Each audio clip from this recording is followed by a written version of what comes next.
தமிழக அரசின் சாதனைகளை பொதுமக்களிடம் எடுத்து கூறிய பெண்களுக்கு ஆலங்காயம் மேற்கு ஒன்றிய திமுக செயலாளர் VS ஞானவேலன் பரிசு பொருட்களை வழங்கி பாராட்டு தெரிவித்தார். தமிழக அரசின் சாதனைகளை விளக்கும் வகையில் பிரச்சாரத்தில் ஈடுபட்ட பெண்களை கௌரவிக்கும் விழா வாணியம்பாடி அடுத்த மதனாஞ்சேரி பகுதியில் ஆலங்காயம் மேற்கு ஒன்றிய திமுக செயலாளர் VS ஞானவேலன் பரிசு பொருட்கள் வழங்கி விருந்து உபசரித்து கௌரவப்படுத்தினார். அப்போது பேசிய அவர், திருப்பத்தூர் மாவட்டத்திலேயே ஆலங்காயம் மேற்கு ஒன்றியம் வெல்லும் தமிழ் பெண்கள் பிரச்சாரம் 100% முடிந்துள்ளதாக கூறினார்.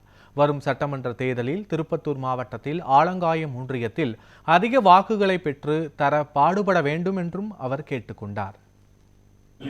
இளையநகரம், கொல்லுகுப்பம், மதனாஞ்சேரி, வெள்ளியாமணிகண்டா உள்ளிட்ட அனைத்து ஊராட்சிகளிலும் உங்களது சிறப்பான பணியை நீங்கள் மேற்கொண்டு ஒரு வீடாக நான் வாட்ஸ்அப்பில் பார்த்துட்டு தான் இருந்தேன்.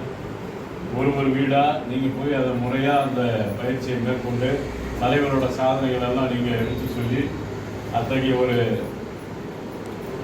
பிரச்சார கூட்டத்தை ஒரு 10 நாளில் சிறப்பாக அதுக்கு உங்களுக்கு ஒரு மிகப்பெரிய நன்றி. எவ்வளோ சொன்னாலும் பத்தாது. ஏன்னா நம்ம ஒருங்கிணைந்த திருப்பத்தூர் மாவட்டத்தை பொறுத்த வரைக்கும் ஆம்பூர், வாணியம்பாடி, ஜோலார்பேட்டை, திருப்பத்தூர் இது 4 MLA தொகுதி இருக்கு.